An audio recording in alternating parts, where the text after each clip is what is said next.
This is A's Cast Live, your comprehensive look at the Oakland Athletics. Drive to deep center field. Going back, Hernandez at the track, right to the wall.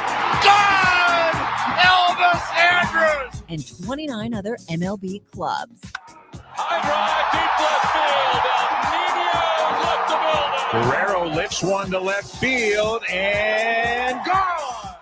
Ohtani, that was a moonshot out there in the right center. Alonso defends his title, the 2021 Derby champion. Join us as we take you inside the baseball universe, from OPS Plus to juiced balls to game-changing moments. We have you covered.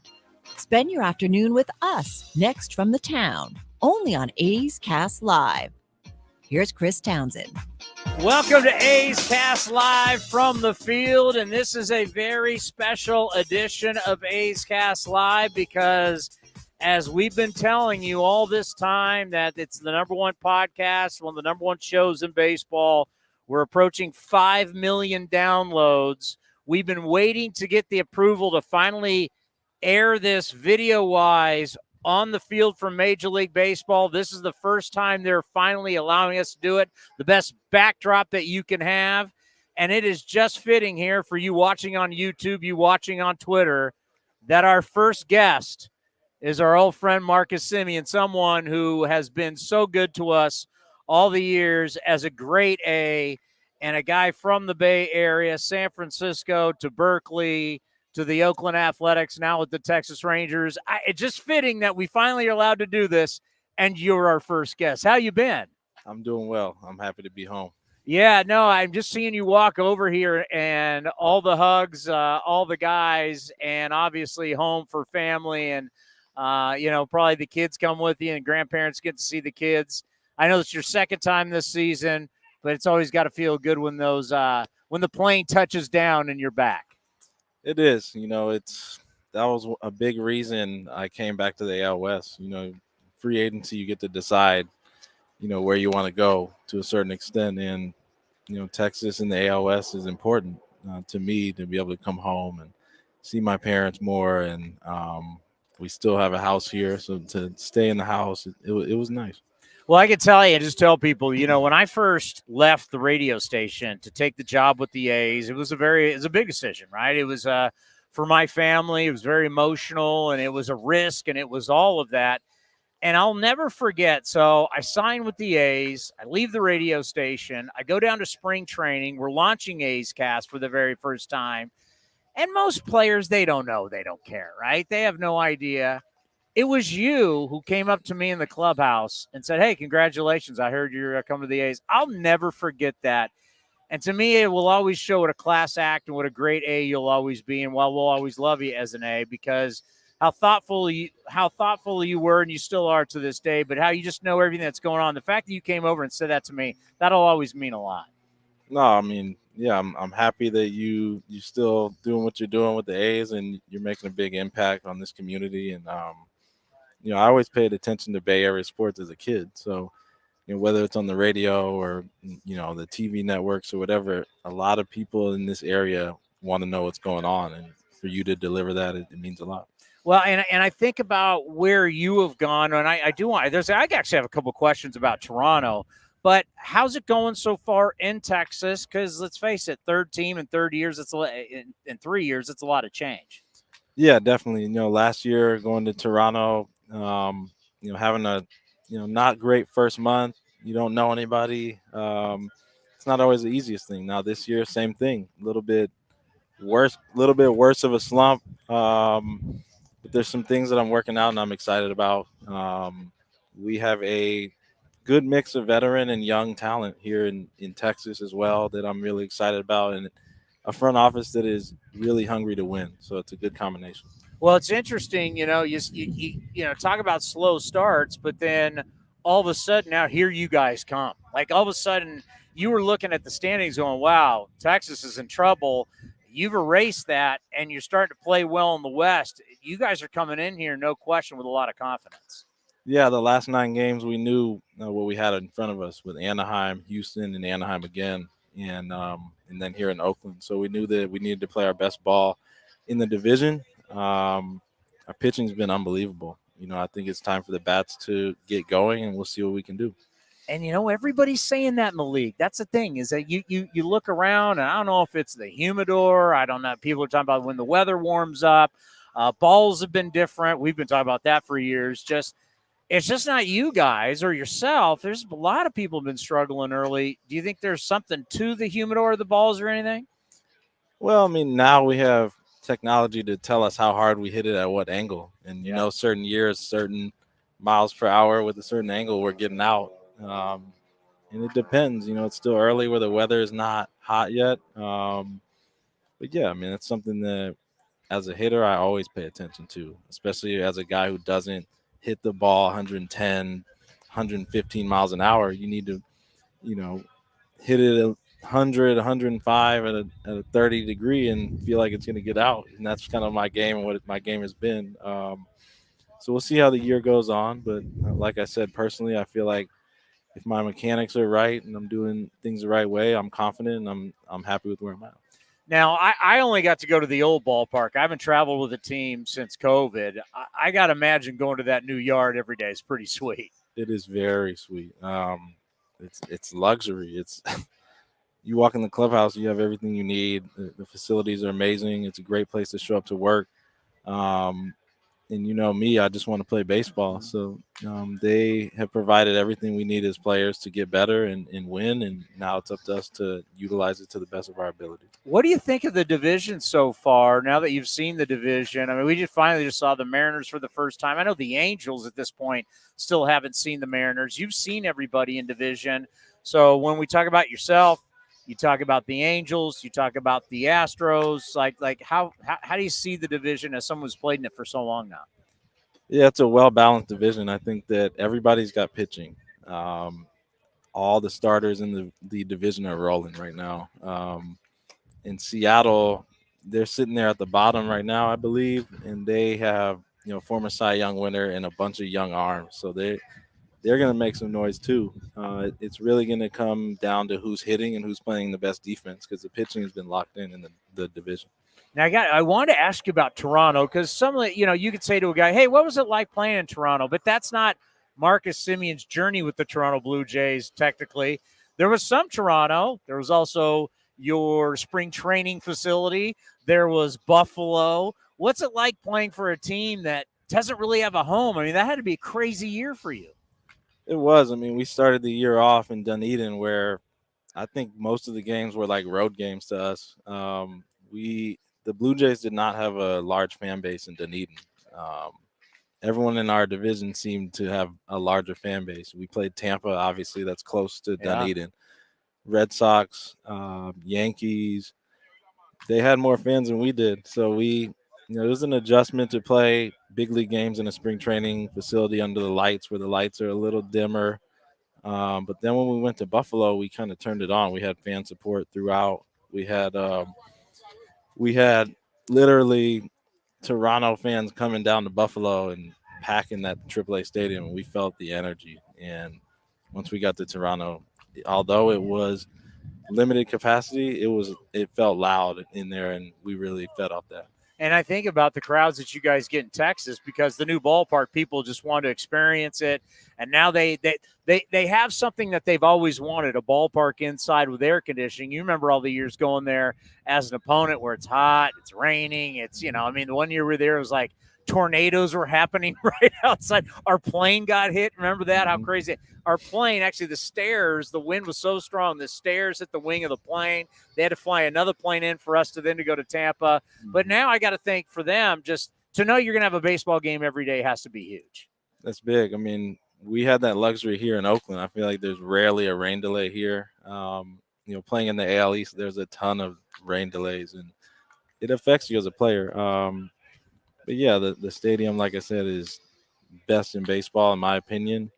It's more of a pitcher's park than a hitter's park, but in terms of showing up to work and playing every day, it's one of the best. And I always enjoyed going to the old Texas. Even I enjoy that road trip as a road player. That hotel, just playing in Texas was nice, and now it's even better.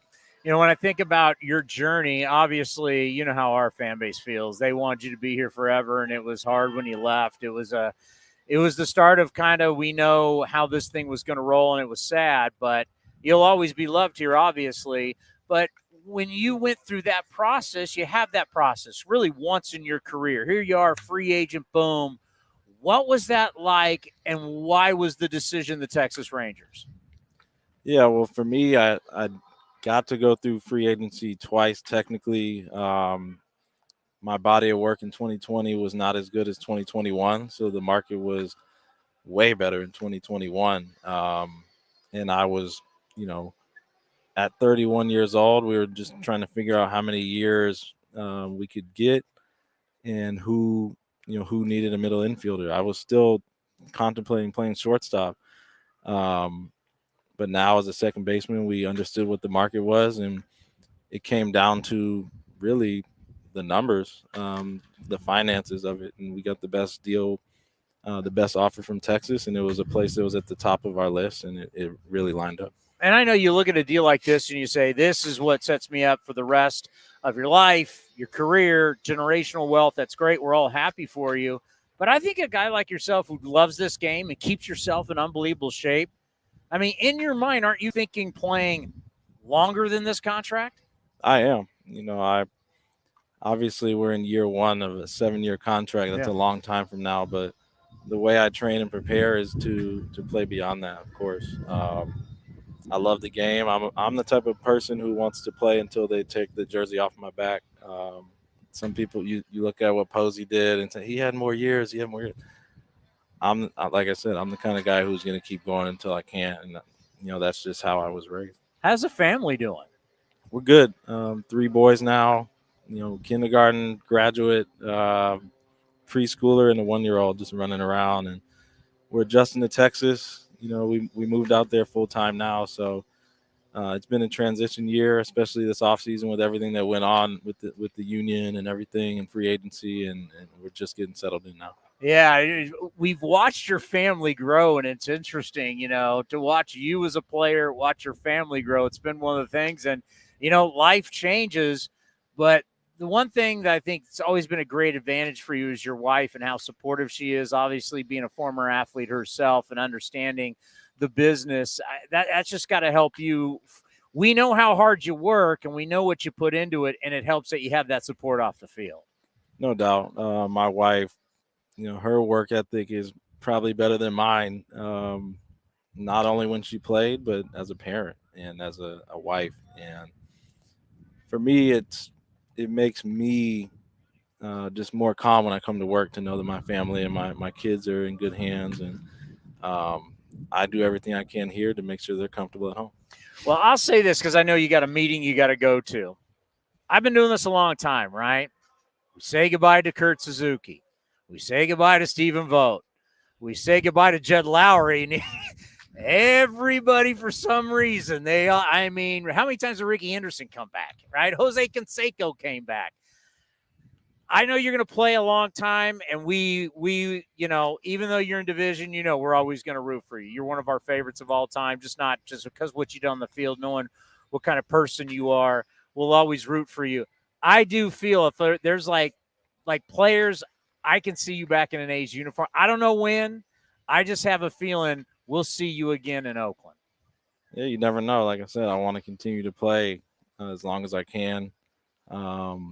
The goatee may be a little grayer. We have that conversation, but this is home, and it's a place I'm very familiar with, and that's a long time from now. But I've seen tons of players come back here for a reason, and I know the reason. And it's the community and the people in this organization that take care of players, and it's a certain brand of baseball that players here love. Well, I'll tell you what, it's just fitting that our first day being able to be live on the field here for you on YouTube and on Twitter, for it to be Marcus Simeon as our first guest as we look to continue to grow this. Hey, thank you so much. It's great to see you. It's great to see that you're healthy, happy, the family's good. And like I said, for A's fans, you're one of the favorite A's of all time, and everybody here is always going to root for you.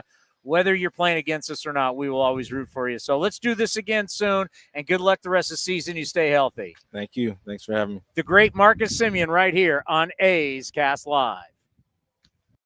Many names, but none better than the Last Dive Bar. Hi, everyone. Ken Korak here, and my friends at Last Dive Bar are helping us celebrate our longtime home. Last Dive Bar has the most unique merchandise for all Oakland baseball fans. T-shirts, sweatshirts, the Ray Fosse line, and my personal favorite, the lights have taken full effect. Visit their website at lastdivebar.com or follow them on social media at Last Dive Bar. All proceeds are invested back into the A's Community Fund and their affiliated charities. Go to lastdivebar.com. That's lastdivebar.com.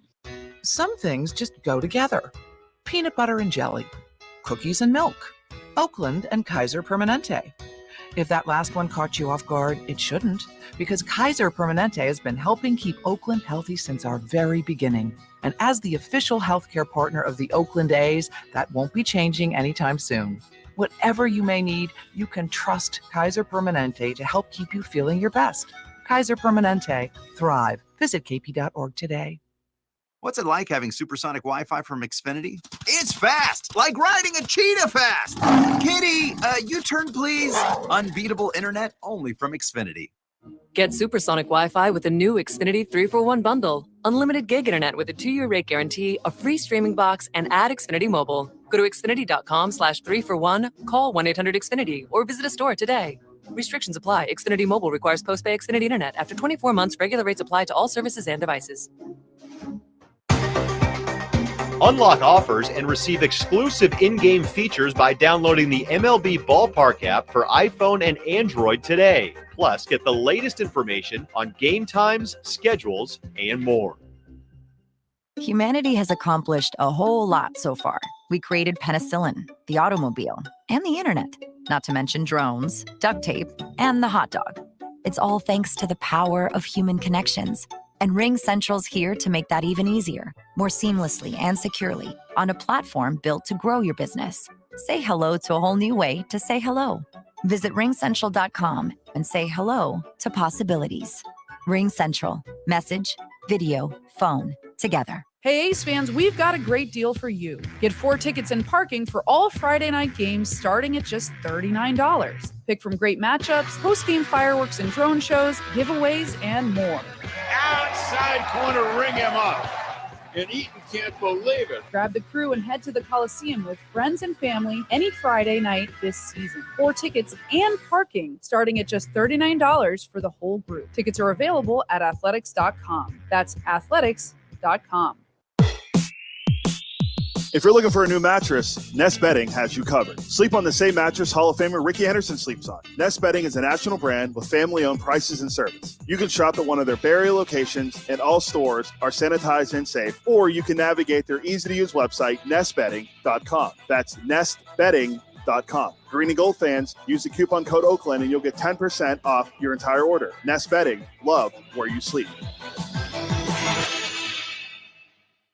Fireworks are returning to the Coliseum on Friday, June 3rd after the A's host the Boston Red Sox. Don't miss your chance to see Game 1 of the A's-Red Sox series and the best fireworks display in the Bay. Presented by UBO Business Services. Tickets are available at athletics.com. Innovation is at the heart of Cal State East Bay, like at our Green Biome Institute, where faculty and students map genes from California's endangered plants. Or how we open doors for local entrepreneurs at our Small Business Development Center. From educators to nurses to STEM professionals, Cal State East Bay has real impact throughout the region's neighborhoods, boardrooms, and entire economy. Be part of the innovation. Connect with Cal State East Bay at csueastbay.edu/impact. This is Chris Townsend for the Chicken Pie Shop of Walnut Creek. Great news! Our indoor dining is back, along with our beautiful patio dining. Come taste our world-famous chicken pie that has been served in Southern California for 83 years. The Chicken Pie Shop of Walnut Creek has one of the most dynamic menus, plus a full bar. Pot pies, gourmet burgers, sandwiches, salads, flatbreads, and more. Don't forget, we still do takeout and delivery. For all the information, go to chickenpieshopwc.com. That's chickenpieshopwc.com. A's Cast Live continues from the town. Here's Chris Townsend. All right, programming note. I have just been told, are we pulling a Peyton Manning here? Omaha. Omaha? I don't have to drop anymore, but yeah, we're going to. I like the commercial now. Where all of a sudden something changes and all the Peyton Mannings pop up in the office. Omaha, Omaha. I mean, Peyton's a pretty big deal now. He has his own podcast company. I mean, I think Peyton Manning's been a big deal since the University of Tennessee. I think Peyton Manning has been a big deal since he was Archie's son walking around at the Superdome as a kid being a Saints fan. I'm pretty sure. I think Peyton, if he wanted to right now, could go into a comedic career and be awesome. When he hosts a Saturday Night Live, he's the best. When he's picking on no offense, when he's picking on the throwing the football at the kids and all that stuff, it was so good. Oh, what was the bit? It's the United Way. Yeah, Boys and Girls Club or whatever. Yeah, United Way. Yeah, it was so good. Then he did a thing on Saturday Night Live where he broke down Emily in Paris, which is a show on Netflix. Yeah. He's Peyton Manning. Yeah. It's like, what's funny, it's like, and really you start to see now the relationship between him and Tom Brady. Actually, they're actually pretty good friends. And Tom's always going to be known as the greatest. But the guy that's career that is we'll look back all these years now with television and everything he's doing. I mean, it's hard to be bigger than Peyton Manning. I mean, pretty incredible what he's done. And from everything I know, he's like the guy you want to have a beer with. Like, he's like really one hell of a guy. This series. Oh, you didn't say what the. Oh, what is it? What do we got going? So we're gonna have our good friend, the pitching coach Scott Emerson on. The pitching ninja. Yeah, no, the pitching coach Scott Emerson. You know what we're gonna talk about the whole time? Position players pitching. I will not. I refuse. I refuse. And which ace player would be the best position? What was pitcher? that stupid article you printed for me today? Which position player do we want to see pitch next? I refuse to talk. They did a breakdown. I can't believe you wasted a tree. You hurt our environment to print the stupid story about which position player we want to see pitch. When everybody talks about the integrity of the game, I don't see any integrity with Joey Votto being the number one pitcher everybody wants to see. Oh, he's such a good personality. Aaron Judge was number 2. Yeah, I had the list in my bag. I don't even pull it out. I'm not even going to give this credence. Disgusting to me that we even talk about. It's like everybody wants to talk about the integrity of a sport. What other sport does that makes a mockery of itself? Hey, we're going to put an offensive lineman at quarterback. You know what I heard yesterday on Buster's podcast? Him and Tim Kirkson were talking about Yankees. No. They did talk about that, which we can get into. We have Buster on today? Yeah, 5 o'clock. They were talking about yesterday how they should have a tag team for the home run derby, meaning Pujols, Joey Votto, Miggy, and Yadier Molina all tag in and out for the home run derby as guys. Okay. Who wants to see these old guys? Yeah. Well, how's that hurt?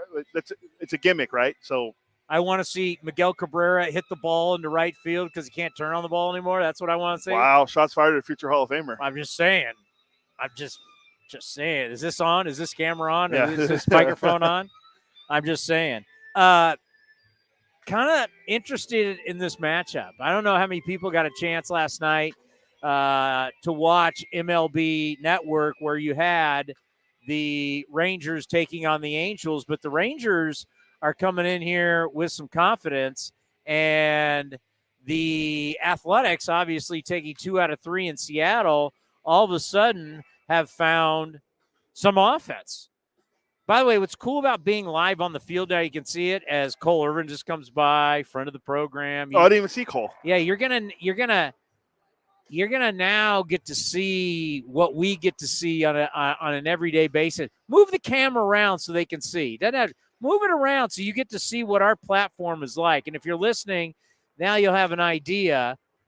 I mean, if you're listening, you can't see it. But if you're watching on YouTube or on Twitter, you now kind of get to see what it looks like and what we've been doing all these years, being on the field. And it's why we can take advantage of all the different guests that come here. That it's amazing, especially like in times where the A's, we did have very good seasons and you had all the national people that were here in the media, or you get, it's the reason why we've had Scott Boras so many times. It's not like we're calling up Scott Boras in his office says, yeah, he'd like to come on, because he doesn't do a whole lot of interviews, but we get him when he comes here because every year we seem to draft one of his players. So where Logan Davidson or Kyle Murray or whoever, we're getting Max Muncy last year. We're getting, I mean, how many times we had Boras on? Twice now. I think it's 3. No, it's after Davidson and after Muncy. Well, he comes up, hey, Chris, how you doing? I mean, so No. He called you Townie. Oh, he called me Townie. So, friend of the program. Scott Boras. Oh, by the way, real quick, the MLB mock draft was out today. They have the A's taking Dylan Beavers from Cal. It's an outfielder. They have a mock draft for. Oh, they have mocked. Remember, I did one last year. Only guy in the country to project Asa Lacy to go to the Royals. If you write a mock draft for baseball, if you read a mock draft for baseball, you really got to ask yourself, what are you doing with your life? I'm going to watch every round of the draft. Every moment, every second you're alive on this earth is precious. And you're going to spend that precious little time that you have in this thing called life to read a baseball mock draft? Yeah. Where you could be reading about things that could help mankind, help grow, enlighten yourself, mankind. You're worried about reading about a bunch of kids. You have no idea who they are. Well, first of all, I can't say I've watched Dylan Beavers play 3 times this year. So I do know who he is. Okay, you know all these high school kids? No, there's one kid from Pittsburgh on there, though, from high school. No, high school, no. College kids, I've seen a few. I don't get into that because I like to think I have somewhat of a life. Back to A's. That is A's. And Rangers. Rangers are back from the dead. Like, I thought they were dead. They're back from the dead. I mean, you come into this game, the Texas Rangers, who you're like, oh, they spent all that money. I mean, the Texas Rangers are a series away from being close to, if not 500, when they were like, wow, bad. Yeah, they were wow bad. They had a really bad start to the year. Well, they're being saved right now. They're starting heads up. Their starting pitching has been very, very solid this year. Led by the guy pitching tonight, Martin Perez, who, by the way, is 3-0 with a .65 ERA in his last 6 starts or something like that. Yeah, Rangers are 5-1 in those games. Yeah, they've won 5 of 6. He's 3-0, 0.65 ERA. And I hate to say it, and I did this hit for my NBC hit for A's pregame live. This is a matchup that everybody's going to be watching. Why is everybody going to be watching this matchup? Because these are 2 guys, hate to say it, but these are 2 guys that people are going to be calling for at the trade deadline. Martin Perez is a free agent at the end of the year. Who knows if they're going to want to pay him? They're going to look more long-term guys with the money that the Rangers have, or we've heard that's what they're going to do. And with the year he's having, maybe they do want to pay him. I don't know, but he could be somebody, obviously, and everybody's looking at Frankie Montas. And for Frankie, the A's have lost his last 6 starts and have only scored 12 runs in those starts. Obviously, the one down in Anaheim, as we're watching Bethencourt go way large here at the ballpark going out during BP. That shot right back at Frankie is obviously very scary. And when it partially hit his hand, went into the glove, and walking around, then kneeling, and he saw his hand was shaking. It's the adrenaline that's going. It's the shock. But what's going to happen when the adrenaline and the shock wear off? That's when you're swollen, X-rays, negative, no broken bones. But he was not going to be, you have no feeling in your hand, wouldn't be able to go. But a couple days pass, and he's okay. But obviously the baseball world's watching, all the scouts, everybody's watching this start between these 2 guys tonight because they're going to be 2 guys people want at the trade deadline. There's going to be a lot of teams looking for starting pitching, and these are going to be 2 of the guys that teams are going to be looking at. And for the A's, they've gained some confidence. I mean, you look at what they've done on the road. I mean, the A's on the road have been pretty damn good at 13-13. How do they make that happen now at home? They need to change how they play at home. Because at home, I'm going to be honest, 16-14, and I'm looking at the pitching coach right now. That's no bueno at home. You got it. Whatever you're doing on the road, you got to make happen at home. Scott Emerson is joining us now here on A's Cast Live, the pitching guru, as we like to call him. As it's been a while since we've seen him, since the last homestand. Welcome back to Oakland. How are you? I'm doing great. How you doing? We're doing well, and I think you've got to feel really good coming out of Seattle, taking 2 out of 3, winning those last 2 games. You get that win.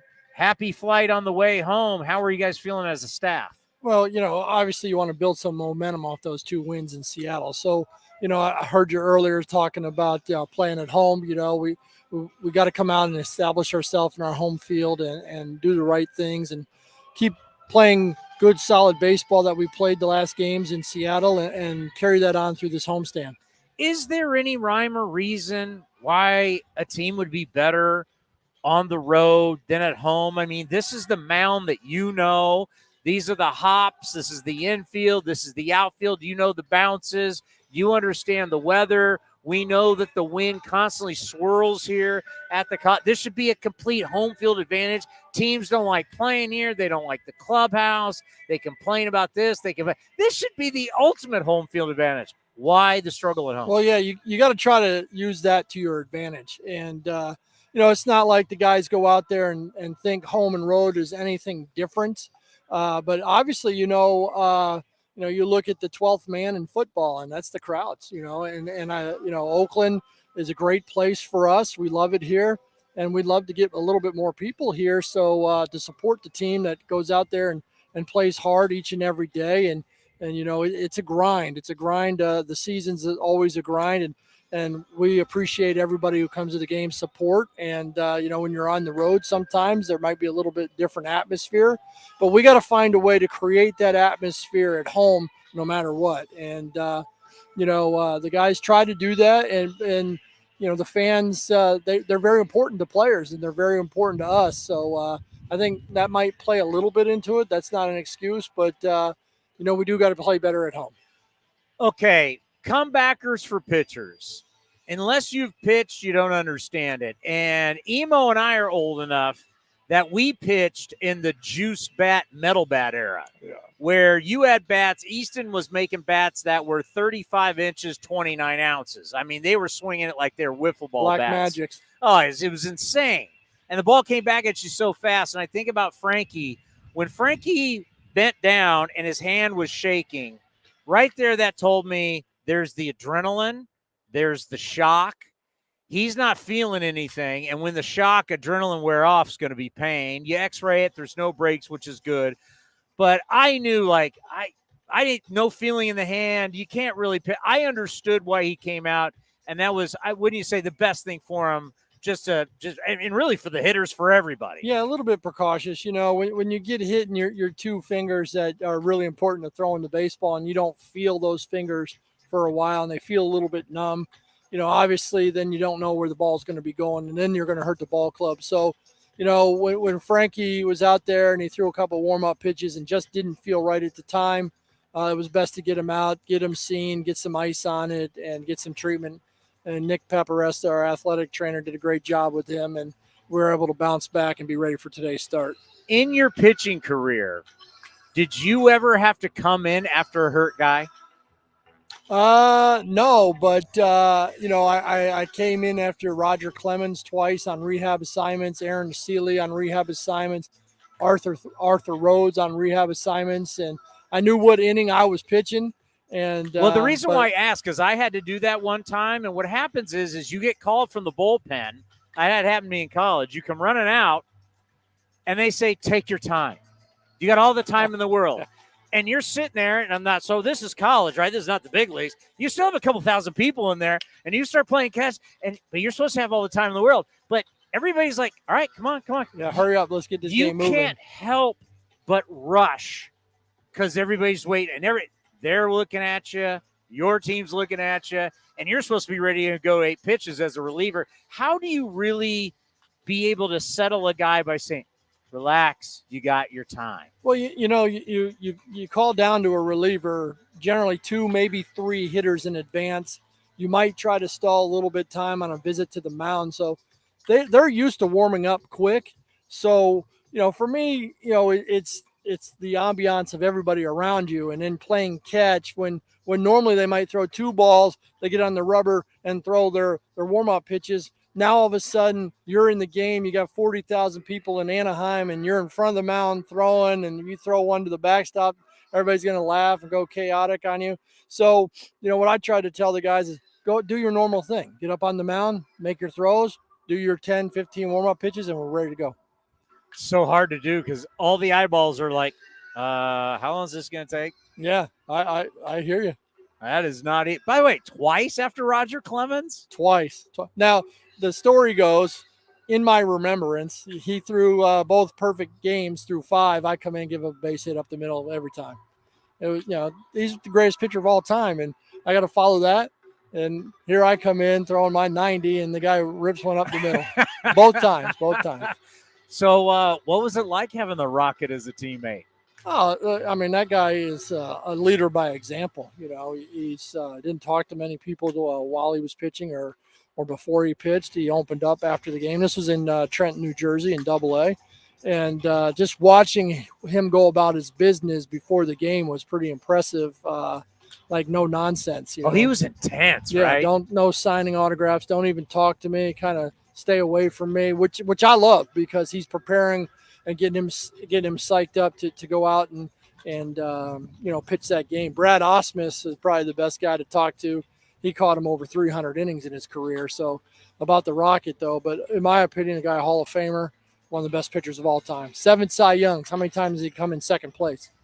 We can get into that topic. The guy with the most MVPs, the guy with the most home runs, guy with the most size, guy with the most hits. We can go on and on. That's a whole different discussion. But yeah, that's another show. I wore number 21 in college because of Roger Clemens. I loved Roger Clemens growing up. I mean, we all did. That generation, like I did the TV with Stu yesterday while you guys were out. I was there, and like the whole time I'm like, I'm with Dave Stewart. I mean, Dave Stewart back in the day, like when you talk like the big game, he was like King Kong. He was the guy, right? He was like Tyrannosaurus Rex. He was Godzilla. He was the monster back in the day. Dave Stewart. He had the stare down. Yeah, and that's something I always remember. People talk.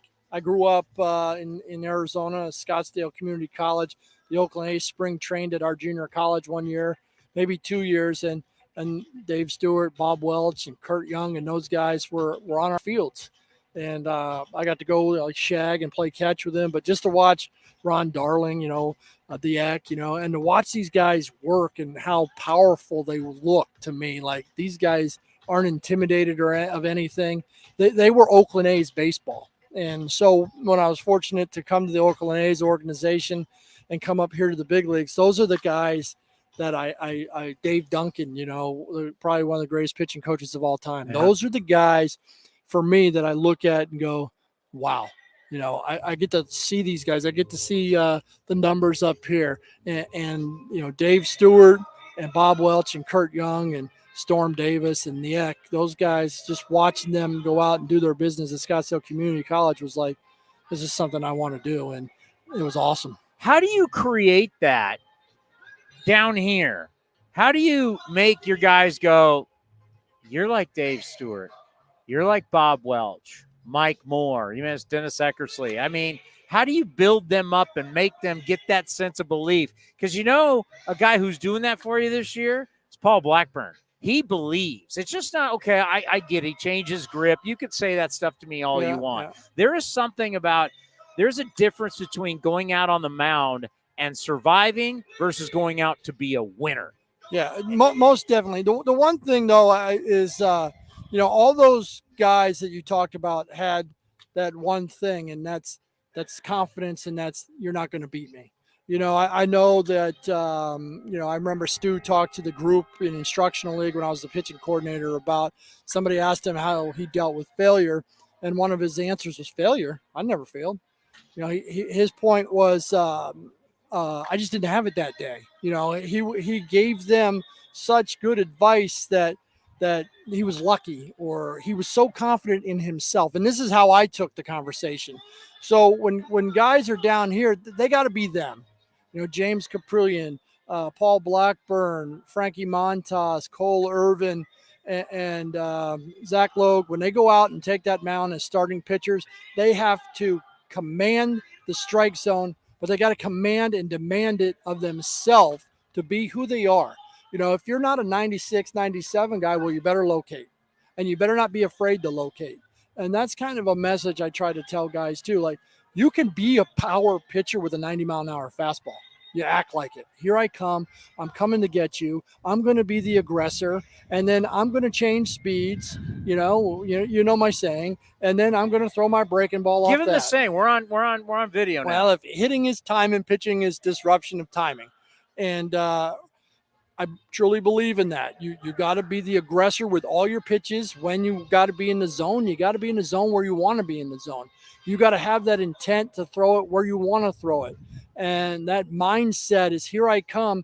I'm going to beat you to the spot. I remember Dallas Braden pitching one day, and he talked about beating you to the spot. And it was a great term for me. And I've used it for the last 7-8 years since, actually longer than that, maybe 10 years now. Beat them to the spot. And beating them to the spot doesn't necessarily mean just with location. It means, or just with velocity. It means beating them to the spot with location. If they're thinking up and in, get it down and away. Drive it through the strike zone. And I think our guys, hopefully we can continue to build that bulldog type Dave Stewart smoke mentality. Yeah, because if you got that, man, the difference that makes, and just all the numbers that we have and everything, and you guys have your own version of data. But there's just something about when that lead guy goes out and gives you that opportunity to win, it just really sets up the entire game for you. Yeah, starting pitching is very important to set up the game. And when your guys go out there and they're pumping strikes and they're being the aggressor, then that's great. And that's what you want. When they go out there and they're not feeling it, they're nibbling the strike zone a little bit. Generally, they put themselves in trouble. And, we just try to force our guys to throw as many good quality strikes as possible and believe in yourself. I mean, there's a belief system that, I tell the guys, if I believe in your career more than you believe in your career, we got a problem, right? So you got to go out there with the intent that you're the best. I mean, that's your mound out there. It's 24/17. I'm going to stay within the hallway of the lane down the slope of the mound, and I'm coming at you with aggressiveness. And aggressiveness means, I'm moving pretty good. I'm throwing strikes. I'm changing speeds, and I'm being unpredictable. That's what aggressiveness is. And one guy you want to talk about how it just changes everything for you is Danny Jimenez. I mean, Danny Jimenez going into yesterday, I don't know what the numbers are, but going into yesterday, they were just 1 for 34 on his slider. And he threw him yesterday, so it's better. Cody, look that up what we are now. But you're talking about a guy who's 10 for 10 saves. He's given up one hit all year with his slider. He has the ability to throw it for a strike, the ability to throw it for a strikeout, throw it at any time. What's been missing with Danny Jimenez where he was before, where he is now? Where he is now is he could be your representative at the All-Star game. I think, I remember when we lost Danny a few years ago, when we Rule 5'd him and sent it back, he was telling me, I want to be here. And we finally got him back, and I think that's a confidence boost. We put him in the closer's role when Lou went down with the COVID stuff, and he's taken off. He's demanding the most out of himself. He's a very good planner of what he can do and what he can't do. He looks like he's cool, calm, and collected. Like there's ice in his veins. He nothing's rattled him so far. Not a whole lot of emotion out on the mound. And from a closer, that's great. He's earned every opportunity he's gotten so far. And I enjoy watching him pitch because I know he's out there. That's that energy. Like you could talk to Stu about it. That's that energy. This guy is out there. And when other teams and other hitters know he's out there, they're going to be aware of him. And I think he's doing a great job. Give me the numbers on the slider, Commander. 1 for 36 now. It's a .28 batting average. Now, and we talked about it yesterday with Stu on TV. Stu goes, yeah, but don't forget, he gets it up there 95, 96. So you as a hitter, you can't get up there just like a slider because, boom, he can pop 95, 96 on you. And if you're not ready for that, that's going to be either blown by you on your hands. I mean, he's become a weapon. Yeah, that's where, the saying goes right there. And, they got to respect the fastball. Boom, there's the breaking ball. Now they got to respect the breaking ball, and boom, there's the fastball. So when he can be dominant with two dominant pitches, it's fun to watch. I've said this about A.J. Puck all season, and I'm going to continue to say this. You tell me whether I'm right or wrong. I know you will. A.J. Puck, to me, I don't care if he goes out there and strikes every guy out. I don't care if he goes out there and gives up 3 home runs. The only thing that matters for me for AJ Puck is that after he throws, he shows up the next day and doesn't go on the IL.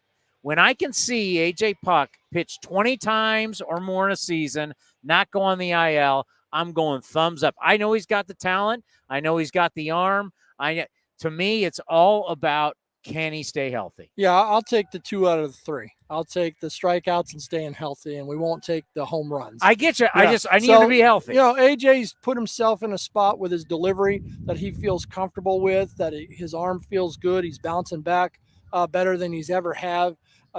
He's developing confidence. We've put him in some leverage situations to see what he can do, and it's fun to watch AJ grow. And like I said, we need to keep him healthy the best we can. And when he says I'm feeling really good, we're going to use him. And when he says I'm not feeling so good, we got to think about it.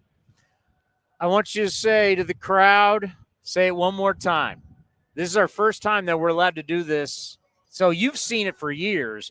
They're seeing it for the first time. Give me your saying. If hitting's timing, pitching is disruption of timing. That's it. That's all we need to know. I know you got to get out of here. I guess you got to go to meetings. Well, pretty soon. I got to go to lunch first. Is that what they gave me the wrap? They gave me the wrap it up. Always great to see you, my friend. Thanks for having me. And by the way, your pitchers are making you proud right now. There's no doubt. Yep, they're a great group of guys. They work their butts off, and it's fun to watch. That's the pitching guru. We got more next right here on A's Cast Live. The Coliseum has gone by many names, but none better than the Last Dive Bar. Hi, everyone. Ken Korak here, and my friends at Last Dive Bar are helping us celebrate our longtime home. Last Dive Bar has the most unique merchandise for all Oakland baseball fans. T-shirts, sweatshirts, the Ray Fosse line, and my personal favorite, the lights have taken full effect. Visit their website at lastdivebar.com or follow them on social media at Last Dive Bar. All proceeds are invested back into the A's Community Fund and their affiliated charities. Go to lastdivebar.com. That's lastdivebar.com. Hitting the road with the family. On your way to nonstop adventures. No worries ahead. Because you can stop at a Chevron station along the way. Get fuel for your car, fuel for your crew. That's Chevron with Techron for unbeatable mileage and snacks for all. Coffee for mom, chips for the kids, cold drinks for dad. For the road ahead. Toss in some laughs, out-of-tune singing, and a zillion "Are we there yet?" And you just made lifelong family memories. Chevron, together ahead. August 6th is International Trading Card Day, and Topps wants to celebrate with you. Visit your participating local hobby shop, where you will receive a free pack of cards, plus a special card if you purchase $10 or more of Topps products, while supplies last. Post your packs on social media using the hashtag ToppsITCD, and follow along with @Topps. Visit Topps.com for more information. Hey A's fans, we've got a great deal for you. Get 4 tickets and parking for all Friday night games starting at just $39. Pick from great matchups, post-game fireworks and drone shows, giveaways, and more. Outside corner, ring him up. And Eaton can't believe it. Grab the crew and head to the Coliseum with friends and family any Friday night this season. 4 tickets and parking starting at just $39 for the whole group. Tickets are available at athletics.com. That's athletics.com. Some things just go together. Peanut butter and jelly, cookies and milk, Oakland and Kaiser Permanente. If that last one caught you off guard, it shouldn't, because Kaiser Permanente has been helping keep Oakland healthy since our very beginning. And as the official healthcare partner of the Oakland A's, that won't be changing anytime soon. Whatever you may need, you can trust Kaiser Permanente to help keep you feeling your best.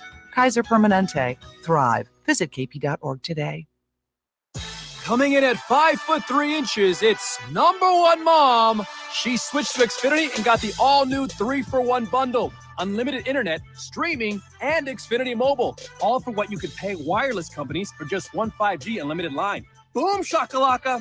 Go to Xfinity.com/3-for-1, call 1-800-XFINITY, or visit an Xfinity store today. Limited time offer. Restrictions apply. Xfinity Mobile requires post-pay Xfinity internet. After 24 months, regular rates apply to all services and devices. Unlock offers and receive exclusive in-game features by downloading the MLB Ballpark app for iPhone and Android today. Plus, get the latest information on game times, schedules, and more. Fireworks are returning to the Coliseum on Friday, June 3rd after the A's host the Boston Red Sox. Don't miss your chance to see Game 1 of the A's-Red Sox series and the best fireworks display in the Bay. Presented by UBO Business Services. Tickets are available at athletics.com. Like sports, business is about winning. Championship decisions are business decisions based on what it takes to help your company win. And that's why there's UBO Business Services, specializing in helping you win every day by streamlining workflows, managing documents, and providing the best-in-class office technology. Make your championship decision with UBO Business Services. Visit them at ubeo.com. That's ubeo.com. Hey A's fans, we've got a great deal for you. Get 4 tickets and parking for all Friday night games starting at just $39. Pick from great matchups, post-game fireworks and drone shows, giveaways, and more. Outside corner, ring him up. And Eaton can't believe it. Grab the crew and head to the Coliseum with friends and family any Friday night this season. 4 tickets and parking starting at just $39 for the whole group. Tickets are available at athletics.com. That's athletics.com. Become an A's insider today. Visit athletics.com/newsletter and sign up to receive the latest video highlights, up-to-date news, features, and more, all delivered free to your inbox, wherever you are. That's athletics.com/newsletter. Streaming from the East Bay, A's Cast Live continues with Chris Townsend. You know, there's things that we're working on here on A's Cast Live. We're working on teaching people it's okay to learn. It's okay not to know. As we have people stepping right in front of our camera right now as we speak. It's okay. And we're teaching Cody it's okay to be able to say, you know what? I don't know. I don't know. Sometimes you don't know. Sometimes you got to say, and something that I've done for many, many years, it was probably one of the smartest things I ever did in my career, when I was a lot younger, because I worked with a couple people that could not say that. They had to act like they knew everything, and they would lie their way through it, and I'd be doing shows with these people, and I'm going, I know this person's lying, and I can't necessarily call them out because then I'd be... You're calling them out now. I'm calling them out now, and if you followed my career and you know the people I've done shows with, there's plenty of them that are so full of you-know-what, it's unbelievable. Hypotheticals. I learned to say, I don't know. And I've told people for years, whether it's the talk show, whether it's the post-game show, I've taken thousands of calls in my career. If I don't know, I don't know, and I'll go find out the answer. It's the best way to handle it. Yeah. If they go, hey, what about this? What about a ruling? What about a player? I'm not going to lie and act like I know and kind of BS my way around it. I'm just going to say, I don't know. I'll go find out. Call me again tomorrow, and I'll find out what the answer is to this question that you have. Like, there's one time I've done that recently, and I still haven't. I've had a caller on the postgame show ask me, can you use cash here at the stadium? The answer is no. There you have it. I didn't know. You just got the answer. I believe we're still a cashless stadium. God, I haven't really carried cash.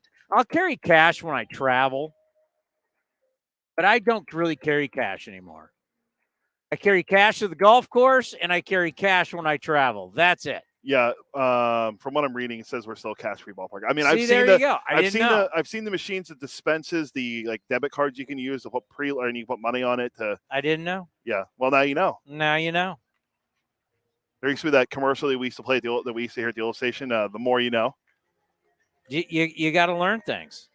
And speaking of learning about things, it was yesterday that I really had the thought that, Danny Jimenez, if it's going to be tough to be a starter in the All-Star games and Paul Blackburn, my God, a 1.70 ERA, 5-0. But what happens, with certain teams, especially teams with bad records, what do? Boom, put the reliever in the All-Star game. Literally, you look at Danny, would you say it's 1 for what? 1 for 36, 0.28 batting average. I mean, Danny Jimenez is going, unless something, because we're almost in June. Confirmed. We are a couple days away. They'll have the All-Star team selected. The All-Star game's actually late this year. It's July 19th. Yeah. In LA, yeah. Yes, it's in 18th or 19th because my wife and I were looking to go to the home run derby on the 18th. So in July, you're going to get selected. I mean, right now, Danny Jimenez has emerged, even though these things go year to year. Heck, they go by certain points of the season. A guy can be lights out, and then he can't get anybody out. A guy can't get anybody out, and then he's lights out. I mean, you just don't know. Yeah, ask the Yankees about their closer. Well, I think he's not. I think he's on injury list now. Top 3 guys are out now for the Yankees in their bullpen. Which, by the way, Clay Holmes is still there.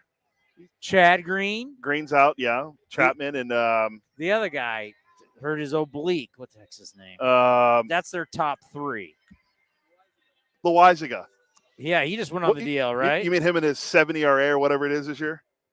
Yeah. He hasn't been good. He was great last year. And you got Stanton, Donaldson, LeMahieu out. Oh. Anthony Rizzo can't hit. And by the way, I haven't checked the score. This is when our Rays, that's right, our Tampa Rays taking on the Yankees for the first time.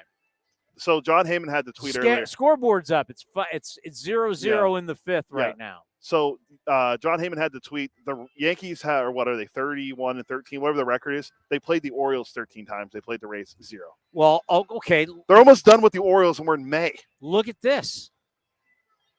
You take with this tonight will be the Athletics' 47th game. What do you think it is for the Rangers? They are this game 43 or 44. 43. In division, they've already played 23 games in division. A's are just 5-8 in division. They've played 23 games. They've only played 9 games against the East. They've only played 3 games against the Central. We've hardly played in division, while the Rangers have done nothing but play in division. Yeah. I mean, and that's why we asked Marcus Simeon about the division because, I mean, for God's sakes, the A's just saw the Mariners. That was our first look at the Mariners. And the Angels to date still have not played the Mariners. No, that's right. And compared to 23 games already played by the Rangers in division. What do you mean? The Yankees played the Orioles 13 times already. It's May. I don't get how 1 week of not playing baseball because of the lockout changed everything so much. 1 week. How's that I would understand. I mean, the disparity in games played by teams, you could throw to some weather. But I would understand if this was an arena sport, if you're basketball or hockey, and arenas book concerts, and they book all these other things, whether like Bieber's coming to town or Disney on Ice, and, you've got conflicts and stuff like that. We've got no conflicts. Tomorrow we do. Dr. Dre, Snoop, and others are going to be at the arena. But that has nothing to do with us. I know, but I'm saying what Snoop's going to be. Can we sneak over? I would like to go see Dre perform. So they basically did that. I don't know how you viewed the Super Bowl halftime show. It looked like it was I liked it. It looked like the old guys back trying to be in business again. They've taken it from the Super Bowl. They're now on the road together. Yeah. Not all of them. I don't think unless Eminem's going to show up, but I don't remember seeing him advertise. And 50 Cent. Cash in all you want. I remember watching that halftime show at the airport in L.A. No, the Orange County Airport. That'd be John Wayne Airport. Yeah, John Wayne. So, I don't know. What the hell was I getting at? Yankees with all these guys hurt. Donaldson, Stanton. Nah, that wasn't where I was going. Because I heard a great comment yesterday. We don't have to get into it today, but I heard Tim Kirchin say that Aaron Judge is the best player in baseball over Manny Machado because he hits more home runs and because he plays in New York, and that's always going to help. So because he plays for the Yankees, he's the best player in baseball? Well, and to be fair, the Yankees do have the best record in baseball. Okay. Let me. How old is Tim Kirchin? 62 or 63, I'm going to guess. Let's see. Tim Kirchin is, and it just goes to show you how, look it up because my phone's on. It just goes to show, and it's why I talk all the time, and no offense because I know you can hear us in the press box. Kirchin's 65, my bad. Yeah, he's 65 years old. That's 63. Our elder statesmen in our game, who cover our game, who work in our game, are not the people that are great at really promoting what our game is. And It is just sad, but it's unfortunate that a lot of people that are supposed to be enhancing the brand of our game, enhancing everything about our game, are a bunch of old guys. No offense, and I know some of you may be going to the bathroom or listening in the elevator, but it's true. We're looking at you, Alex Jensen. We're looking at a bunch of you old guys. You say stuff, and it's like, what are you talking about? That the best game, he's the best player in baseball because he plays for he plays in New York. That is something that you would hear in the 50s and you can go way back all the way into the 20s, but that's something that how our game has shrunk because of the app, because of the MLB network, because of everything. Like, we get to see everybody's at-bats now. We get to see everybody's games. It isn't about just the Northeast, for God's sakes, and just because you play for the Yankees doesn't mean you're better than Manny Machado, whether he's playing in Baltimore or San Diego. It doesn't matter. You're giving a guy an edge that he is better because of the uniform that he wears. That is lunacy. That doesn't happen in other sports. Why? Michael Jordan played for the Chicago Bulls. People think he's the greatest player of all time. He never played for the New York Knicks. What the hell are you talking about? They play for the Wizards. Tom Brady just won the Super Bowl with the Tampa Bay Buccaneers. What the hell are you talking about? You don't have to play in New York to be the best player. And that is not good for promoting our game. How many years do we have to listen to these guys? It's like, I didn't think I was going to get you so animated. Well, because I watch MLB Network and they say this stuff, but then you go, though, that's right. They're all based in the Northeast. It's like crazy. You could have the greatest player in the West. I mean, you think somebody's really better than Trout? He did start by saying, I don't think. Do you think there's anybody better than Trout? No. If Trout played for New York, if he played for the Yankees, can you imagine? He'd be marketed more than he is right now by 100 times. There's a reason why our growth is so slow compared to other sports. We played the interview of Ray Fosse with Sparky Anderson, who in the mid '90s, Sparky's complaining that they're wearing multiple uniforms. 1995. Sparky Anderson is complaining about stuff. You're like going, oh my God, it's 1995, and this guy is complaining that they're trying to sell more merchandise. Do you now see what I'm talking about? Like how slow that everybody has been in our sport to where there's a reason why the NFL and the NBA have just leapfrogged baseball. Go Dubs tonight. Big game. It's not a big game. Pivotal game. What is this? Not a big game. Every pivotal game 5, they're up 3-1. Every playoff game has been decided by how many points now? The last, so the Celtics and Heat were actually, I think it was a 5-point game at the end, but the Heat were losing by like 25 at one point. But every game going before that was like 18 straight games or something like that. Or the last 10 was an average of 17 points per game was a defeat. That's only that's not good. That is not good. So I don't know. Let's bring some levity to the program with Buster. Speaking of New York, yeah, that's true. I was going to have a ban on questions about the Yankees. We didn't. He brought up Judge, or I think you said something about Judge, and that was it. We didn't ask about the Yankees though. Yeah. And I think he mentioned. I'm sorry to get angry. I just get so tired of hearing. It's like you can be a star. I put it this way: you can be a star in the NBA in any city. Where does Giannis play? No, that'd be Milwaukee. Where does Steph play? San Francisco. You can be a star anywhere in the NBA. In football, man, Joe Burrow. Where's Joe Burrow play? Cincinnati. I mean, in the NFL, you can be a star anywhere. You can be a star in Carolina. You can be a star in Minnesota. You can be a star. Well, you could have been a star here in Oakland. You can be a star anywhere. Cleveland. Arizona. Cleveland. Baker Mayfield has commercials in Cleveland. He's not even their starting quarterback anymore. I mean, seriously, you can be a star anywhere. Baseball, can you be really a star anywhere in baseball? Can you be a national star anywhere in baseball? New York.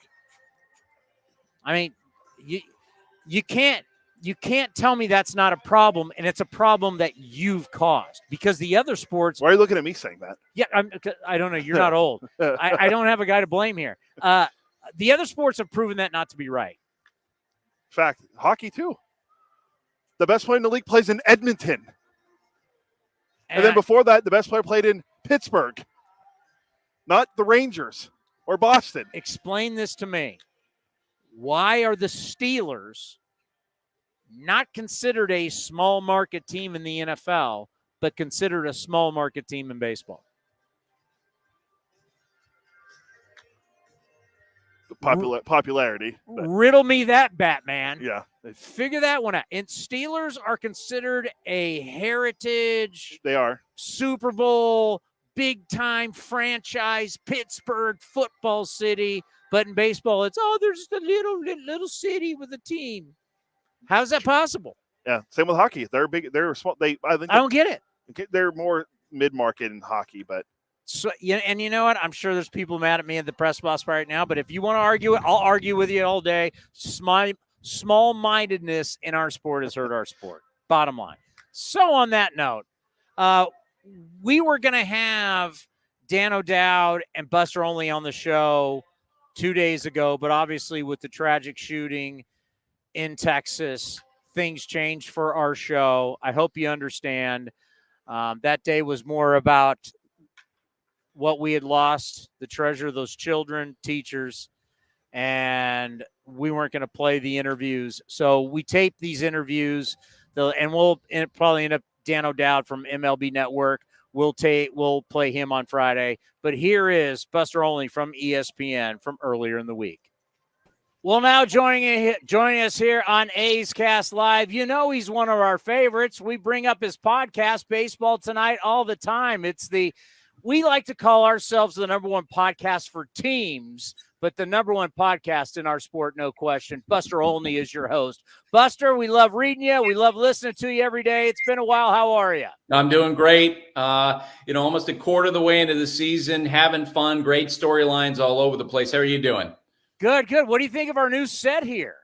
It's beautiful. I love, there's a part of me, I must say, because you've got that. I grew up, I'm colorblind, and I grew up in the 70s collecting helmets. And the cool thing is, even though being colorblind, I can see really deep colors like deep green and deep gold and deep red. Mm-hmm. And so I loved as a kid the Oakland helmet, and I pretend that I would be Bill North. Or one of those guys, diving head first, stealing bases. And so your set is so great because the colors for me as a colorblind person are vibrant. I've always loved the A's colors because of that. It makes you think of Sal Bando and Gene Tennis and Bert Campaneris. I mean, we have their bobbleheads here, but this helmet right here just screams 70s. Right. Joe Rudy. The only part of me that's a little bitter was that I grew up a Dodger fan. Yeah. And so I've got 1974 all over my memory. The Dodgers lose 4-1. The only game they win when Mike Marshall picks off Herb Washington at first base in that game. I wish that World Series turned out better. But when we have those conversations about what was the greatest team ever, that team has to be in that talk. So we're at that quarter pole where you've played 40-something games for all the teams in baseball, and you really can kind of sit back and say, okay, who are we now and where do we need to go? What are the biggest stories for you so far at this quarter pole? Well, first and foremost, I think the Mets have taken a big step forward this year. The surge of that team with Steve Cohen, their owner. They go out and spend all that money to get Max Scherzer and Starling Marte and Eduardo Escobar, Mark Canha, change the culture of that team. And even though they have injuries now to Scherzer as well as DeGrom, the expectation is they're going to be one of the most aggressive teams. And I'm, as someone who's worked in New York a long time, I'm fascinated with the dynamic that's going to develop between Steve Cohen and Hal Steinbrenner, who's never really had a team on the other side of the city to challenge him. So when Juan Soto becomes a free agent in the years ahead, the pressure that's going to be on Hal is going to be very different. So that's going to be fun. Aaron Judge, betting on himself so big before the start of the season, and to see him, as you and I speak, he's on a pace to hit 66 homers. Wow. I think that bet, that bet's absolutely fantastic. And you just, individuals around the game. Manny Machado having a great season down in San Diego. emerging as an offensive player in a way that I certainly didn't anticipate. All of that is really fun. We've seen a lot of great 1-2 punches, Hall of Famers in the same lineup together. It's happened throughout baseball. But I made this point the other day because, of course, we've had to take on the Angels a couple times with Trout and Ohtani, both healthy at the same time. And you think of what Ohtani is as an offensive player, as a pitcher. Trout's an all-time great. I just think as a 1-2 punch, I was trying to figure out, like here in the Bay Area, you had Mays and McCovey, but I'm talking about an entertainment factor. I don't know if we have ever seen a 1-2 punch with the entertainment factor. We're in the entertainment business, the entertainment factor of Trout and Ohtani since maybe Ruth and Gehrig. How do you feel about the 1-2 punch in Anaheim? I don't think Ruth and Gehrig, and this is going to feel like sacrilege, I don't think Ruth and Gehrig are close to what these two guys are. Yeah. Because we've never seen anybody like Ohtani. Last year when we had the conversation about who should be MVP of the American League and people would cite Vlad Jr.'s numbers, and I'd go, yeah, that's all nice, but no one's ever done what Shohei Ohtani has done. Joe Madden, the Angels manager, told me last year, this is something we may never see again in our lifetime or in 3 lifetimes, in 100 years. And here's the thing, Ohtani's backing it up. Like we're seeing him build the foundation to another season like he had last year. And oh, by the way, if we want to say that Ohtani is Batman, the Robin might be the best player in the history of baseball. Yeah. In Trout, no one's done what Trout has done early in his career. It's great to see him healthy. And it's fun, the possibility that we might actually get to see Mike Trout in a postseason on a big stage. I think he would thrive. I think Ohtani would thrive. That is a fun team to watch. There's no doubt about it. Well, they're going with the 6-man rotation, something that I'm really looking at this year, as now we're going to go down to 13 pitchers, but we're already starting to see it, right? You've seen the Tigers and the Rays use 11 different starters. We've heard that the average team will use 13 in a year, and you just think you only have so many pitchers. You only have so many guys in the minor leagues. I mean, what is the average team going to use in starters this year, and is this sustainable? I think that once you get to 13 pitchers, that becomes a question that takes on more weight, right? Early on, because we had the lockout, teams were able to carry extra pitchers. They extended the deadline on that, and teams haven't felt the stress of that yet. And we saw last year, I think Milwaukee was really the first team that showed the potential of using a 6-man staff. They rested their guys on a regular basis. And let's face it, for the most part, have limited their starters to 6 innings. And it's worked. But, Craig Counsell, the Brewers manager, and I had a conversation early in the year, and he talked about that. Like, boy, once you get to 13 pitchers, it becomes a different math equation. I don't know if it's sustainable, but here's the thing. The teams now have turned so many pitchers from marathoners into sprinters. I don't know if they're going to have a choice to do anything but constantly rotate those 12th and 13th spots on their pitching staffs with guys in the minor leagues. So you might have your core of 6 starters or 5 starters, and then rotate one up from the minor leagues. And then you have your group of relievers. Maybe you're rotating somebody else in. But I do think having more pitchers, leaning on more pitchers and having them take on greater or less responsibility for starters, using 6-man staffs, using more relievers, that's just part of where we are in baseball right now. It's part of the reason why offensive numbers are down so much around the game. And humidors. I mean, we've talked so much about humidors, because no one knows the answer, because in a place like the Bay Area, whether we're talking Oakland or San Francisco, you put a ball in a humidor, it's going to be different to how it reacts in Kansas City or Colorado or Arizona or South Florida or New York. I mean, we really don't know, do we? San Diego versus Minnesota, like how the ball should react and how it's different in every city and every climate. You're exactly right. The composition of the ball, the quality of the baseballs has been so much of a part of the conversation. I'm sure you saw your old friend Eric Chavez, Yeah. His quote earlier in the year where he talked about a conversation among his players, the speculation about whether or not they put in juiced balls into nationally televised games because they want to see more offense. I know baseball officials are driven crazy by that kind of conversation, but I kind of feel like they've earned it because they've had all those studies done where the baseball has been different from year to year to year. I remember once at an All-Star game walking into a conversation inadvertently between Dan Halen, who's the number 2 official in baseball, and Max Scherzer, who in this last year was the head of the union, and Max is just going at him. Like, what are you doing with the baseballs? How can you make these changes without approving it? It's a constant conversation. I think it's unfortunate for baseball. I really am looking forward to that time when we can actually assume that the quality of the baseball will be relatively consistent. Because you imagine, like, if the Warriors were playing it on a nightly basis, there was a conversation about whether the ball was too small or too big or what the quality of it was. It only happens in baseball. Oh, the Bay Area would be freaking out. Buster, Right. It'd be like saying, okay, the Warriors on a regular night when they're on NBC Sports California playing the Suns, and the Suns are on Bally Sports, nobody cares. But if they're on a TNT game, we're now using the ball that goes into the hoop more. People would freak out. Right, exactly. Instead of I remember, when I was in college at Vanderbilt, I played with some of the women's basketball players, and the basketball they would use would always be 28 and a half inches, smaller, 29 and a half.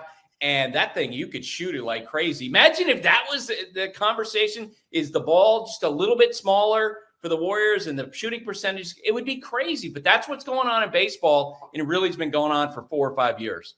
Speaking of the factory, your alma mater, how about your guy, Tony Kemp? Yeah, he really is, become one of my favorite players that I've ever covered in baseball. I got a chance just before the start of the season. This is when the lockout was going on. I went down to Nashville. He was working out at Vanderbilt, and I got a chance to sit and chat with him for 15, 20 minutes. I just love, A, his intensity, and B, his integrity.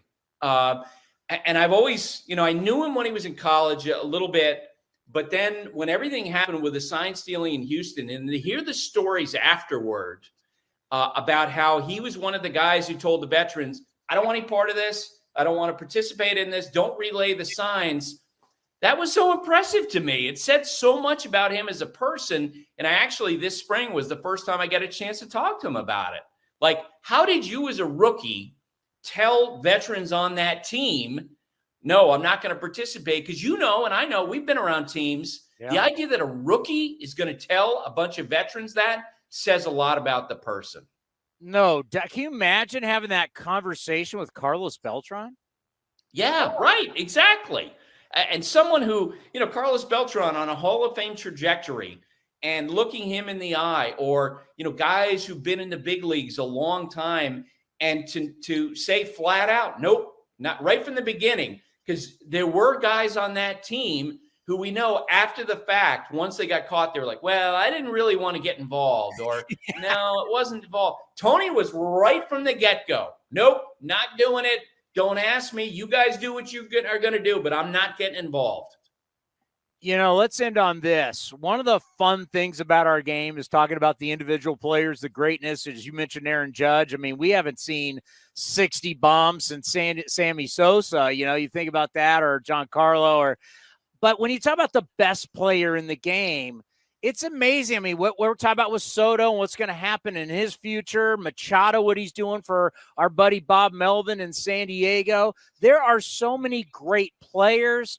And I think more importantly, to get people more interested in our game again, Buster, I think there's so many great athletes that we have in our game. Oh, phenomenal.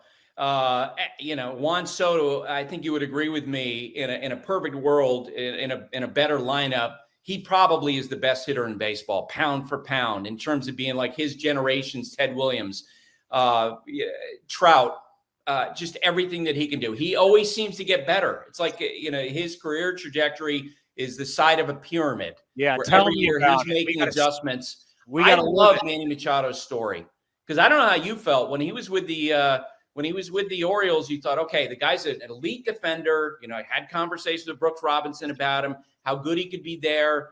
Teammates were telling me how good he could be. But offensively, he kind of go up and down. Well, this year with the Padres, he's better than he's ever been. And on top of that, I think the stories you hear about him being a clubhouse leader, about a guy who's setting a tone, that's not something we would have ever envisioned, right up and through his free agency when the question was, how hard does he play? To see him change as a person and as a leader and as a player, that's really neat. So far this year, he's been the best player in baseball. But as you say, there are a lot of guys who could win that title by the time we get to the finish line. Everybody has their job and their role inside Major League Baseball, and MLB.com and MLB Network. We understand what they're trying to do and what they mean to the game. But still, ESPN, what you guys do from a journalism standpoint, the writing that we get on ESPN.com, and I think kind of the responsibility you have with your podcast is to still, talk about the game, the good, bad, and the ugly, promote it, and also dissect it and say what needs to change.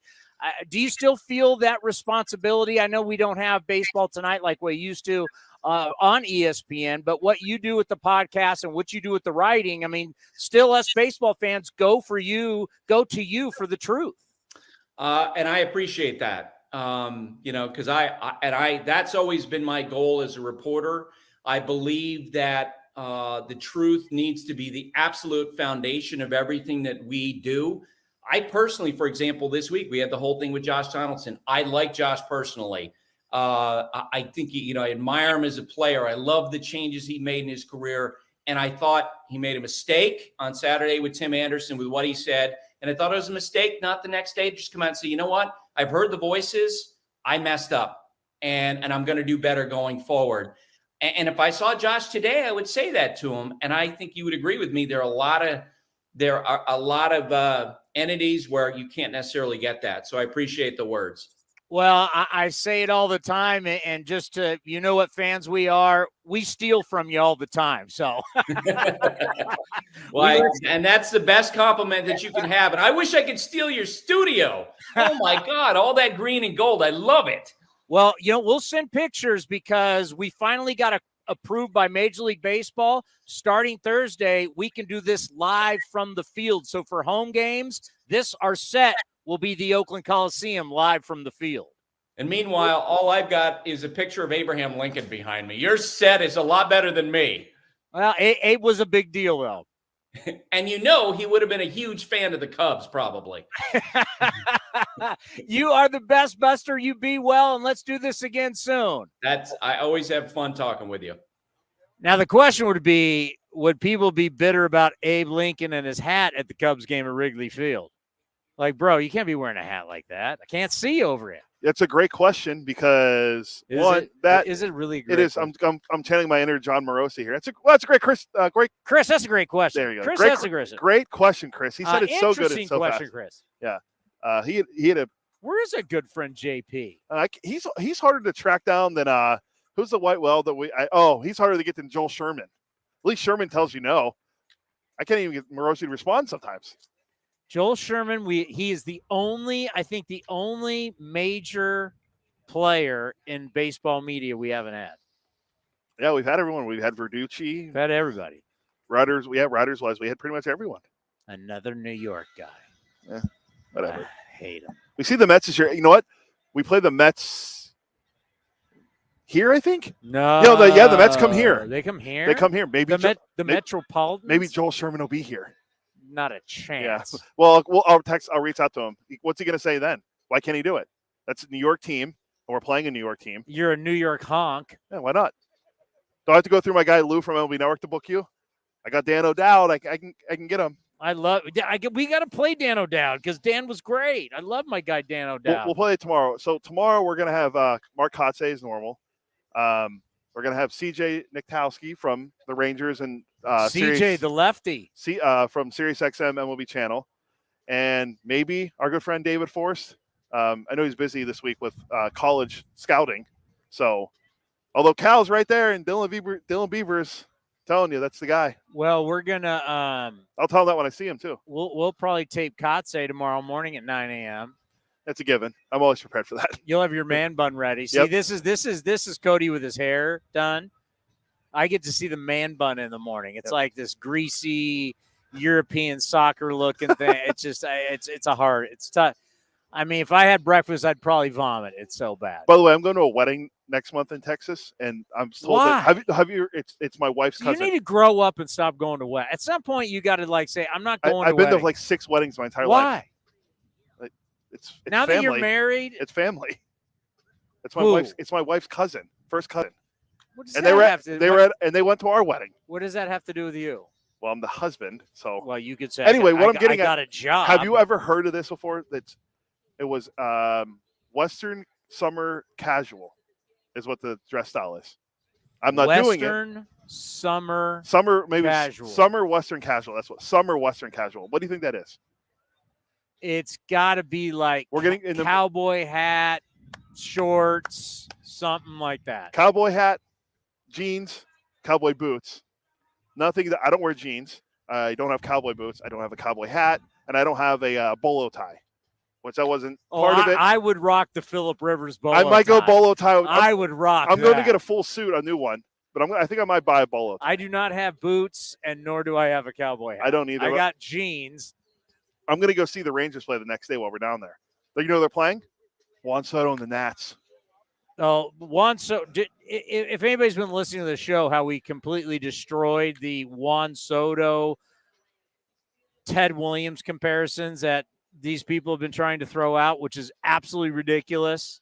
It's ridiculous. You cannot at all compare Juan Soto to Ted Williams. There's a couple numbers. Home runs and walks. Overall, you can't go slug. You can't go OPS plus, weighted runs created plus. You can't even just doubles, simple ones. Where's Juan Soto hit right now? 236. He's hitting 236 at the age of 23. Yeah. Do you think Ted Williams ever hit 236 at the age of 23? I don't think he hit 236 ever. Ever. 236. And, oh, by the way, it's actually worse than that. I had this in my notes somewhere. And I actually highlighted it just for you, Cody, because I know you've been trying to egg me on this Juan Soto Ted Williams deal. Well, you want to know something? I'll take Ted Williams over Juan Soto because he plays in Boston, and that's always going to help. Yeah, because he plays in the Northeast. Well, wait, isn't Washington the Northeast? Do we consider D.C. the Northeast? I think so. Oh, yeah, Juan Soto, I don't know what he did. Are they playing today? Yes, they are. They're winning 5-3. Juan Soto going into today, last 10 games is hitting $118. Overall 236. That's not Ted Williams. Stop. Just I don't care how many pitchers, who's throwing 100 miles an hour. Oh, and by the way, they shifted against Ted Williams. Juan Soto 0 for 3. So he's hitting below 118 for the last 11 232 games. on the year now. All right, how much time we got? We got to go. God, there's a lot more I want to get into. Okay, Are we back tomorrow? I think we have a show tomorrow. And we have no show next week. Tuesday and Friday? I want to put on the poll, should we have to do a show on Memorial Day? Because I'm already working. I'm in.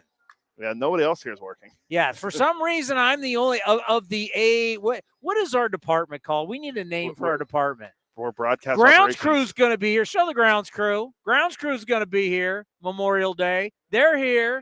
They're grinders. I'm going to be here. All these other jokers aren't going to be here. Don't look at me. Ray's not going to be here either. I know. What is our department? Are we the broadcasting department? Is that what we're under? We are, but there's nothing for A's Cast that day, so why do I need to be here? So the A's Cast department is not here except the A's Cast guy. I got to be here, but all you are going to be drinking. Because you work for the my pool. Because you are technically part of the A's radio network. Don't even get me started on that. Don't even get me started on All right, we got to go. Don't even get me started on AM radio. What? Yeah, for you kids, there's this thing called AM radio. Used to be something way back when. All righty, that is going to do it for A's Cast Live. We'd like to thank Marcus Simeon, Buster Olney, and the great Scott Emerson. Tomorrow, we know we will have the manager, the skipper show, Mark Kotze. CJ Nikowski. CJ Nikowski, the left-hander. And, Dan O'Dowd. The great Dan O'Dowd. Unless we bump him again. Huh? Unless we bump his taped interview. Well, it's an again. evergreen we can do. We talked a lot of things about baseball. A lot of good stuff in there about the A's, too. But remember this show. the very first A's Cast Live on video from the field that you watched on YouTube and Twitter.